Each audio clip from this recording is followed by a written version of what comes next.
মানবতার মুক্তির দূত বিশ্বনবী মুহাম্মদ সাল্লাল্লাহু আলাইহি ওয়াসাল্লাম মক্কা থেকে যে পথ ধরে মদিনায় হিজরত করেছিলেন সেই ঐতিহাসিক পথটি পুনরায় তৈরি করার লক্ষ্যে নবীর কদম নামে নতুন একটি উদ্যোগের ঘোষণা দিয়েছে সৌদি আরব। মদিনা নগরীর উত্তর দিকে উহুদ পর্বতের কাছে মদিনার আমির প্রিন্স সালমান বিন সুলতান এই প্রকল্পের উদ্বোধন করেন বলে জানিয়েছে গালফ নিউজ।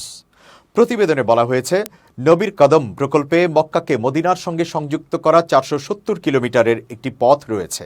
এর 305 কিলোমিটার হেঁটে যাওয়া যাবে। 41টি ঐতিহাসিক নিদর্শন পুনরুদ্ধার করে এই পথের সঙ্গে যুক্ত করা হচ্ছে।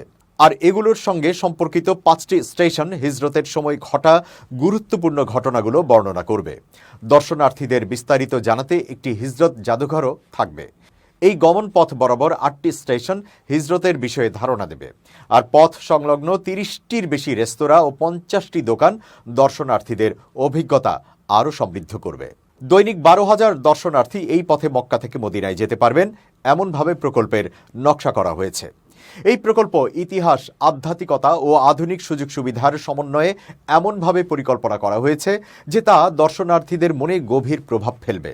নির্ভুলতা ও সত্যতা নিশ্চিত করার জন্য ঐতিহাসিক ও সরকারি প্রতিষ্ঠানগুলোর সহযোগিতা নিয়ে প্রকল্পটি তৈরি করা হয়েছে।